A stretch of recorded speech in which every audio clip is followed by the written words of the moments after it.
ഡോക്ടറെ ഇന്നല്ലേ ഋതുലിന്റെ checkup appointment? ആ അത് ശരിയാണല്ലോ. വാ നമുക്കൊന്ന് ആ പേഷ്യൻ്റ് ഒന്ന് വിളിക്കാം. ഇതേതാ പേഷ്യൻ്റ് ഓർമ്മയുണ്ടോ? അതായത് നമ്മൾ ഗമ്മി സ്മൈലിൻ്റെ ട്രീറ്റ്മെൻറ്റ് ചെയ്തില്ലേ, ആ പേഷ്യൻ്റ് 2 വീക്സ് കഴിഞ്ഞു. ഇപ്പോൾ ഇന്ന് നമുക്കൊരു ചെക്കപ്പ് അപ്പോയിൻമെൻറ്റിന് വേണ്ടി വിളിക്കാം. ഹലോ, ഋതുൽ, ഡോക്ടർ ശ്വേതയാണ്, കേഡൻ്റെ ക്ലിനിക്കിൽ നിന്ന്. നമുക്കൊരു 2 വീക്സ് കഴിഞ്ഞ ഒരു ചെക്കപ്പിന് അപ്പോയിൻമെൻറ്റ് ഉണ്ടായിരുന്നില്ലേ? ഓക്കെ, അതിൻ്റെ ടൈം ആയിട്ടുണ്ട്. നമുക്ക് നാളെ ഒന്നൊരു അപ്പോയിൻമെൻറ്റ് വെച്ചാലോ? അറൗണ്ട് ഒരു 4 PM. ഓക്കെ, എന്നാൽ ശരി, നാളെ കാണാം.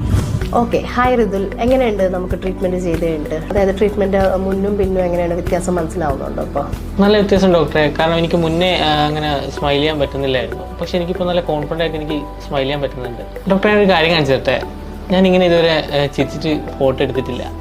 ഓക്കെ ഓക്കെ, ഇപ്പം നല്ല വ്യത്യാസമില്ലേ? പണ്ടത്തേക്കാളും കോൺഫിഡൻ്റ് ആയിട്ട് സ്മൈൽ ചെയ്യാൻ പറ്റുന്നില്ലേ? ഓക്കെ, നമുക്ക് ഇന്നൊന്ന് ഡെൻ്റൽ ചെക്കപ്പ് ചെയ്യാം. ഓക്കെ, ആളുടെ നമ്മളന്ന് ജിഞ്ചക്ടമി പ്രൊസീജിയർ ചെയ്തിട്ടുണ്ടായിരുന്നു.